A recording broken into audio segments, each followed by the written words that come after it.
이혼 직전의 부부도 회복될 수 있습니다. 여러분, 오늘 저는 많은 가정이 아파하고 있는 문제를 다루려고 합니다. 혹시 이런 경험 있으십니까? 결혼한 지 10년, 20년, 30년이 지났습니다. 그런데 배우자와 대화가 없습니다. 같은 집에 살지만 남남처럼 지냅니다. 사소한 일에도 다툽니다. 차라리 혼자 사는 게 낫겠다는 생각이 듭니다. 왜 우리는 이렇게 됐을까? 처음엔 안 그랬는데 이 사람과 평생 이렇게 살아야 하나? 이런 생각해 보신 적 있으십니까? 솔직히 말씀드리겠습니다. 교회 다니는 부부도 예외가 아닙니다. 오히려 신앙의 이름으로 참다가 더 큰 상처를 받기도 합니다. 그런데 여러분, 성경은 이 문제에 대해 침묵하지 않습니다. 성경에는 갈등을 겪은 부부들이 나옵니다. 실패한 부부도 있고 회복된 부부도 있습니다. 그리고 하나님께서는 부부가 어떻게 살아야 하는지 분명하게 말씀하고 계십니다. 오늘 저는 성경이 말하는 부부 싸움의 해결책을 알려드리려고 합니다. 40년 된 갈등도 풀릴 수 있습니다. 이혼 직전의 부부도 회복될 수 있습니다. 하나님의 방법대로 하면 됩니다. 불편하실 수도 있습니다. 찔리실 수도 있습니다. 그러나 이 말씀이 여러분의 가정을 살릴 것입니다. 자, 지금부터 성경이 말하는 부부 회복의 비밀을 함께 나누겠습니다. 부부 갈등의 시작 에덴에서 무엇이 잘못되었나? 하나님이 설계하신 결혼. 먼저 하나님께서 원래 설계하신 결혼이 어떤 것인지 살펴보겠습니다. 창세기 2장 18절입니다. 여호와 하나님이 이르시되 사람이 혼자 사는 것이 좋지 아니하니 내가 그를 위하여 돕는 배필을 지으리라 하시니라. 하나님께서 아담을 만드시고 보시니 혼자 사는 것이 좋지 않았습니다. 그래서 하와를 만드셨습니다. 돕는 배필 히브리어로 에제르 케네그도입니다. 에제르는 돕는 자라는 뜻인데 이 단어가 성경에서 누구에게 사용되는지 아십니까? 하나님께 사용됩니다. 시편 33장 20절에서 여호와는 우리의 도움이라고 할 때 같은 단어입니다. 케네그도는 그에게 상응하는 그의 짝이 되는 이라는 뜻입니다. 아내는 남편의 종이 아닙니다. 아내는 남편의 부속품이 아닙니다. 아내는 남편에게 상응하는 존재, 남편과 함께 하나님의 사명을 이루는 동역자입니다. 창세기 2장 24절입니다. 이러므로 남자가 부모를 떠나 그의 아내와 합하여 둘이 한 몸을 이룰지로다. 둘이 한 몸을 이룬다. 두 사람이 완전히 하나가 됩니다. 육체적으로만 아니라 정서적으로, 영적으로, 목적에서 하나가 됩니다. 이것이 하나님이 설계하신 결혼입니다. 타락 이후 갈등의 시작. 그런데 무슨 일이 벌어졌습니까? 창세기 3장에서 아담과 하와가 죄를 지었습니다. 선악과를 먹었습니다. 그 결과가 무엇입니까? 창세기 3장 12절입니다. 아담이 이르되 하나님이 주셔서 나와 함께 있게 하신 여자, 그가 그 나무 열매를 내게 주므로 내가 먹었나이다. 아담이 뭐라고 합니까? 변명합니다. 책임을 전가합니다. 하나님이 주신 여자가, 심지어 하나님 탓까지 합니다. 그리고 하와 탓을 합니다. 이것이 부부 갈등의 시작입니다. 죄가 들어오자 서로 탓하기 시작했습니다. 책임을 전가하기 시작했습니다. 하나였던 두 사람 사이에 벽이 생겼습니다. 창세기 3장 16절에서 하나님께서 하와에게 말씀하셨습니다. 또 여자에게 이르시되 내가 내게 임신하는 고통을 크게 더하리니 내가 수고하고 자식을 낳을 것이며 너는 남편을 원하고 남편은 너를 다스릴 것이니라. 남편을 원하고 히브리어 테슈카는 지배하려는 욕망을 의미합니다. 아내가 남편을 지배하려 하고 남편은 아내를 다스리려 한다. 권력 다툼이 시작된 것입니다. 이것이 모든 부부 갈등의 뿌리입니다. 원래는 둘이 한 몸 동역자였는데 죄 때문에 서로 경쟁하고 지배하려 하고 탓하게 된 것입니다. 오늘날 부부 갈등의 양상. 오늘날 부부 싸움을 보십시오. 에덴 이후로 달라진 것이 없습니다. 남편은 말합니다. 당신이 그러니까 내가 이러지. 당신만 안 그러면 나도 안 그래. 아내는 말합니다. 당신이 먼저 그랬잖아. 내가 왜 이러겠어. 다 당신 때문이야. 서로 탓합니다. 아담과 하와처럼. 남편은 권위로 아내를 누르려 합니다. 내가 가장이야. 내 말대로 해. 아내는 남편을 바꾸려 합니다.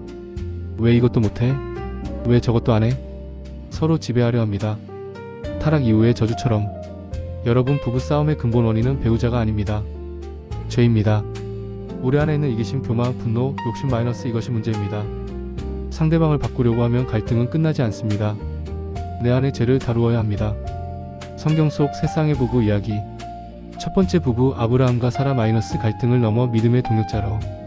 이제 성경 속 부부들의 이야기를 살펴보겠습니다. 첫 번째는 아브라함과 사라입니다. 아브라함과 사라는 믿음의 조상입니다. 히브리서 11장 믿음의 명예의 전당에 둘 다 이름이 올라 있습니다. 그런데 이 부부도 갈등이 있었습니다. 심각한 갈등이었습니다. 먼저 아브라함의 잘못을 보겠습니다. 창세기 12장에서 아브라함이 기근을 피해 애굽으로 내려갔습니다. 그런데 무슨 일을 했습니까? 창세기 12장 11-13절입니다. 그가 애굽에 가까이 이르렀을 때 그의 아내 사라에게 말하되 나는 내가 아름다운 여인인 줄 아노니 애굽 사람이 너를 볼 때 이르기를 이는 그의 아내라 하여 나는 죽이고 너는 살리리니 원하건대 너는 나의 누이라 하라. 그리하면 내로 말미암아 내가 좋게 되고 내 목숨도 내로 말미암아 살리라. 아브라함이 사라에게 내 누이라고 해라고 했습니다. 왜요? 자기 목숨을 살리려고요. 아내를 보호해야 할 남편이 자기 사겠다고 아내를 위험에 빠뜨린 것입니다. 이것이 한 번이 아닙니다. 창세기 20장에서 또 같은 일을 합니다. 그랄 왕 아비멜렉에게 또 내 누이라고 합니다. 리텐션 후크 사라는 어땠을까요? 두 번이나 남편 때문에 다른 남자에게 넘겨질 뻔했습니다. 얼마나 상처받았겠습니까? 그런데 사라도 잘못을 저질렀습니다. 창세기 16장입니다. 아이가 없자 사라가 아브라함에게 여종하갈을 주었습니다. 하갈에게서 아이를 얻으세요. 아브라함이 하갈에게서 이스마엘을 낳았습니다. 그런데 하갈이 임신하자 사라를 멸시했습니다. 그러자 사라가 어떻게 했습니까? 창세기 16장 5절입니다. 사레가 아브라함에게 이르되 내가 받는 모욕은 당신이 받아야 하리이다. 내가 나의 여종을 당신 품에 넣었거늘 그가 자기의 임신함을 보고 나를 멸시하니 여호와께서 나와 당신 사이에 심판하시기를 원하나이다. 당신 때문이다. 사라가 아브라함을 원망합니다. 자기가 먼저 하갈을 준 것은 잊고 남편 탓을 합니다. 그리고 나중에 사라가 하갈과 이스마엘을 쫓아냅니다. 가정에 엄청난 갈등이 생겼습니다. 그런데 여러분, 이 부부가 어떻게 되었습니까? 창세기 21장에서 드디어 이삭이 태어났습니다. 25년을 기다린 약속의 자녀입니다. 그리고 히브리서 11장 11절입니다. 믿음으로 사라 자신도 나이가 많아 단산하였으나 잉태할 수 있는 능력을 얻었으니 이는 약속하신 이를 미쁘신 줄 알았음이라. 사라가 믿음의 명예의 전당에 올랐습니다. 아브라함과 함께 믿음의 조상이 되었습니다. 어떻게 이런 변화가 일어났습니까? 첫째, 하나님을 중심에 두었습니다. 서로의 잘못에 집중하지 않고 하나님의 약속에 집중했습니다. 둘째, 오랜 시간 함께 했습니다. 25년의 기다림, 그 과정에서 서로에 대한 이해가 깊어졌습니다. 셋째, 함께 순종했습니다. 창세기 22장에서 이삭을 바치러 갈 때 사라가 반대했다는 기록이 없습니다. 함께 하나님께 순종한 것입니다. 아브라함과 사라는 완벽한 부부가 아니었습니다. 그러나 하나님 안에서 함께 성장하며 믿음의 동역자가 되었습니다. 두 번째 부부 아합과 이세벨 - 파멜로 가는 부부의 경고. 리텐션 후크 두 번째 부부는 아합과 이세벨입니다. 이 부부는 경고의 예입니다. 부부가 함께 악해지면 어떻게 되는지 보여줍니다. 열왕기상 16장 30-31절입니다. 오므리 아들 아합이 그 이전의 모든 왕보다 여호와 보시기에 악을 더욱 행하였으니 느밧의 아들 여로보암의 죄를 따라 행하는 것을 오히려 가볍게 여기며 시돈 왕 엣바알의 딸 이세벨을 아내로 삼고 가서 바알을 섬겨 예배하고 아합이 이전의 모든 왕보다 더 악했습니다. 왜요? 이세벨을 아내로 맞았기 때문입니다. 이세벨은 이방 여인이었습니다. 바알 숭배자였습니다. 그녀가 이스라엘의 바알 숭배를 퍼뜨렸습니다. 하나님의 선지자들을 죽였습니다. 이 부부의 특징이 무엇입니까? 첫째, 서로의 악을 부추겼습니다. 열왕기상 21장에 나봇의 포도원 사건이 나옵니다. 아합이 나봇의 포도원을 탐냈습니다. 그런데 나봇이 조상의 기업을 팔 수 없다고 거절했습니다. 아합이 어떻게 했습니까? 열왕기상 21장 4절입니다. 아합이 이스라엘 사람 나봇이 자기에게 한 말로 말미암아 근심하고 답답하여 침상에 누워 얼굴을 돌리고 음식을 먹지 아니하니 침대에 누워서 밥도 안 먹고 삐졌습니다. 왕이라는 사람이 어린애처럼 행동합니다. 그때 이세벨이 뭐라고 했습니까? 열왕기상 21장 7절입니다. 그의 아내 이세벨이 그에게 이르되 당신이 지금 이스라엘 나라를 다스리시나이까? 일어나 음식을 들어 마음을 즐겁게 하소서. 내가 이스라엘 사람 나봇의 포도원을 당신에게 주리다. 내가 해결해 줄게. 이세벨이 나봇을 거짓 증인으로 고발해서 죽였습니다. 무고한 사람을 죽인 것입니다. 아합은 그것을 알면서도 막지 않았습니다. 오히려 포도원을 차지하러 갔습니다. 여러분, 이것이 악한 부부의 모습입니다. 배우자의 잘못을 막아주어야 하는데 오히려 부추깁니다. 배우자의 죄를 덮어주어야 하는데 오히려 동참합니다. 둘째, 하나님을 대적했습니다. 아합과 이세벨은 함께 하나님을 대적했습니다. 바알을 섬겼습니다. 선지자들을 죽였습니다. 엘리야를 쫓아다녔습니다. 부부가 함께해야 할 것은 하나님을 섬기는 것인데 이들은 함께 하나님을 대적했습니다. 셋째, 비참한 최후를 맞았습니다. 아합은 전쟁터에서 화살에 맞아 죽었습니다. 열왕기상 22장 38절에서 개들이 그의 피를 할았습니다. 이세벨은 예후에 의해 창문에서 던져져 죽었습니다. 열왕기하 9장 35-36절에서 개들이 그녀의 시체를 먹었습니다. 열왕기상 21장 25절입니다. 아합같이 여호와 보시기에 악을 행하려고 자기 자신을 판 자가 없었으니 그의 아내 이세벨이 그를 충동하였습니다. 이세벨이 충동하였다. 아내가 남편을 악으로 충동했습니다. 그리고 둘 다 파멸했습니다. 여러분, 이것은 경고입니다. 부부가 함께 잘못된 방향으로 가면 파멸입니다. 배우자의 죄를 부추기면 함께 망합니다. 세 번째 부부 아굴라와 브리스길라 사역하는 부부의 모범. 세 번째 부부는 아굴라와 브리스길라입니다. 이 부부는 모범의 예입니다. 부부가 함께 하나님을 섬기며 어떻게 되는지 보여줍니다. 사도행전 18장 2-3절입니다. 아굴라라 하는 유대인 한 사람을 만나니 그는 본래 본도 출신으로 글라우디오가 모든 유대인을 로마에서 떠나라 명령하였으므로 그의 아내 브리스길라와 함께 이달리아로부터 새로 온지라 바울이 그들에게 가며 업이 같음으로 함께 살며 이르하니 그 업은 천막을 만드는 것이더라. 아굴라와 브리스길라는 천막 만드는 일을 하는 부부였습니다. 바울을 만나 함께 살며 일했습니다. 이 부부의 특징이 무엇입니까? 첫째, 함께 일했습니다. 이들은 같은 직업을 가지고 함께 일했습니다. 천막을 만들며 생계를 꾸렸습니다. 경제적으로 동역했습니다. 부부가 경제 문제로 많이 싸웁니다. 그런데 이 부부는 함께 일하며 하나가 되었습니다. 둘째, 함께 사역했습니다. 사도행전 18장 26절입니다. 그가 회당에서 담대히 말하기 시작하거늘 브리스길라와 아굴라가 듣고 데려다가 하나님의 도를 더 정확하게 풀어 이르더라. 아볼로라는 운병가가 있었습니다. 열심은 있는데 정확히 몰랐습니다. 브리스길라와 아굴라가 그를 데려다가 가르쳤습니다. 부부가 함께 제자 양육을 한 것입니다. 함께 사역한 것입니다. 셋째, 생명을 걸고 서로를 위했습니다. 로마서 16장 3-4절입니다. 너희는 그리스도 예수 안에서 나의 동역자들인 브리스가와 아굴라에게 문안하라. 그들은 내 목숨을 위하여 자기들의 목까지도 내놓았나니 나뿐 아니라 이방인의 모든 교회도 그들에게 감사하느니라. 내 목숨을 위하여 자기들의 목까지 내놓았다. 바울을 위해 목숨을 걸었습니다. 부부가 함께 목숨을 걸었습니다. 이런 부부입니다. 서로를 위해 사역을 위해 생명까지 내놓을 수 있는 부부. 넷째, 가정을 교회로 사용했습니다. 고린도전서 16장 19절입니다. 아시아의 교회들이 너희에게 문안하고 아굴라와 브리스길라와 그 집에 있는 교회가 주 안에서 너희에게 간절히 문안하고 그 집에 있는 교회 가정이 교회였습니다. 집에서 성도들이 모여 예배드렸습니다. 이 부부는 가정을 하나님 나라를 위해 드렸습니다. 자기들만의 공간이 아니라 성도들을 위한 공간으로 열었습니다. 여러분, 이것이 하나님이 원하시는 부부의 모습입니다. 함께 일하고 함께 사역하고 서로를 위해 헌신하고 가정을 하나님 나라를 위해 사용하는 부부. 하나님이 설계하신 부부의 역할. 남편의 역할 사랑으로 이끄는 자. 이제 하나님께서 설계하신 부부의 역할을 살펴보겠습니다. 먼저 남편의 역할입니다. 에베소서 5장 25절입니다. 남편들아, 아내 사랑하기를 그리스도께서 교회를 사랑하시고 그 교회를 위하여 자신을 주신같이 하라. 남편의 역할은 무엇입니까? 아내를 사랑하는 것입니다. 그런데 어떻게 사랑합니까? 그리스도께서 교회를 사랑하시고 자신을 주신같이. 예수님께서 교회를 어떻게 사랑하셨습니까? 목숨을 주셨습니다. 십자가에서 죽으셨습니다. 남편의 사랑은 희생적 사랑입니다. 자기를 주는 사랑입니다. 섬기는 사랑입니다. 여러분, 남편들에게 묻겠습니다. 아내를 위해 무엇을 희생하고 계십니까? 아내를 위해 자신을 얼마나 주고 계십니까? 내가 돈 벌어오잖아. 그것만으로 부족해? 아닙니다. 그것만으로 부족합니다. 에베소서 5장 28-29절입니다.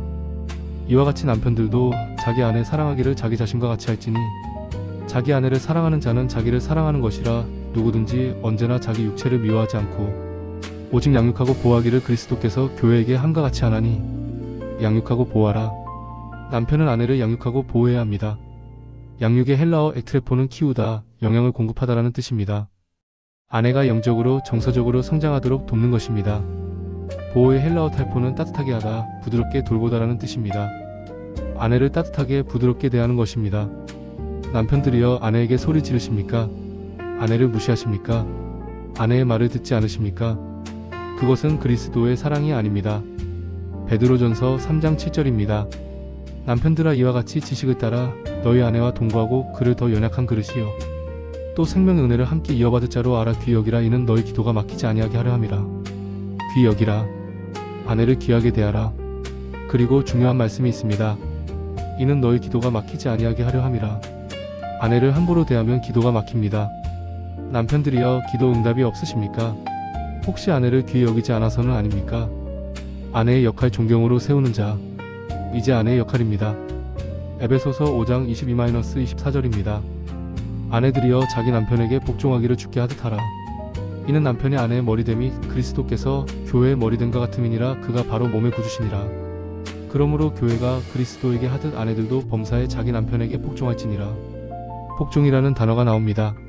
이 단어 때문에 많은 오해가 있습니다. 복종의 헬라어 히포타소는 군사 용어입니다. 지휘 아래 자신을 두다라는 뜻입니다. 이것은 열등함을 의미하지 않습니다. 군인이 상관의 지휘를 따르는 것이 열등해서가 아닙니다. 질서를 위해서입니다. 조직이 제대로 기능하기 위해서입니다. 가정에도 질서가 필요합니다. 두 사람이 서로 다른 방향으로 가면 가정이 무너집니다. 하나님께서 남편에게 가정의 리더십을 주신 것입니다. 그런데 기억하십시오. 남편의 리더십은 섬기는 리더십입니다. 군림하는 것이 아니라 섬기는 것입니다. 그리고 아내의 복종은 주께 하듯 하는 것입니다. 남편이 하나님의 뜻에 어긋나는 것을 요구하면 따를 필요 없습니다. 하나님께 먼저 복종해야 합니다. 에베소서 5장 33절입니다. 그러나 너희도 각각 자기의 아내 사랑하기를 자신같이 하고 아내도 자기 남편을 존경하라. 아내도 자기 남편을 존경하라. 남편에게는 사랑하라, 아내에게는 존경하라고 하셨습니다. 왜 다를까요? 남자와 여자의 필요가 다르기 때문입니다. 여자는 사랑받고 싶어 합니다. 남자는 존경받고 싶어 합니다. 아내들이여, 남편을 존경하십니까? 존경할 게 없어요. 존경하려면 존경할 만 해야죠. 그렇게 생각하실 수 있습니다. 그러나 성경은 조건 없이 존경하라고 합니다. 남편이 완벽하지 않아도 존경하십시오. 남편의 부족함이 있어도 존경하십시오. 존경은 감정이 아닙니다. 결단입니다. 남편을 존귀하게 대하겠다는 결단입니다. 남편 앞에서 칭찬하십시오. 자녀들 앞에서 아버지를 세워주십시오. 다른 사람 앞에서 남편을 깎아내리지 마십시오. 존경받는 남편은 더 사랑하게 됩니다. 사랑받는 아내는 더 존경하게 됩니다. 선순환이 일어납니다. 상호복종의 원리. 그런데 여기서 놓치면 안 되는 말씀이 있습니다. 에베소서 5장 21절입니다. 그리스도를 경외함으로 피차 복종하라. 피차 복종하라. 서로 복종하라. 남편이 아내에게 일방적으로 명령하는 것이 아닙니다. 아내가 남편에게 무조건 복종하는 것이 아닙니다. 서로 복종하는 것입니다. 서로 섬기는 것입니다. 서로를 자기보다 낮게 여기는 것입니다. 빌립보서 2장 3-4절입니다. 아무 일에든지 다툼이나 허영으로 하지 말고 오직 겸손한 마음으로 각각 자기보다 남을 낮게 여기고 각각 자기 일을 돌볼 뿐더러 또한 각각 다른 사람들의 일을 돌보아 나의 기쁨을 충만하게 하라. 각각 자기보다 남을 낮게 여기라. 남편은 아내를 자기보다 낮게 여기십시오. 아내는 남편을 자기보다 낮게 여기십시오. 이것이 하나님이 설계하신 부부의 모습입니다. 서로 사랑하고 서로 존경하고 서로 섬기는 관계. 40년 된 갈등도 풀리는 성경적 원리. 첫 번째 원리, 먼저 용서하라. 이제 실제적인 부부 갈등 해결의 원리를 살펴보겠습니다. 첫 번째 원리는 먼저 용서하는 것입니다. 에베소서 4장 32절입니다. 서로 친절하게 하며 불쌍히 여기며 서로 용서하기를 하나님이 그리스도 안에서 너희를 용서하심과 같이 하라.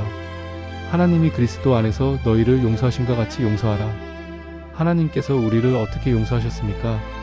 우리가 먼저 잘못을 인정하기 전에, 우리가 회개하기 전에 예수님을 보내셨습니다. 로마서 5장 8절입니다.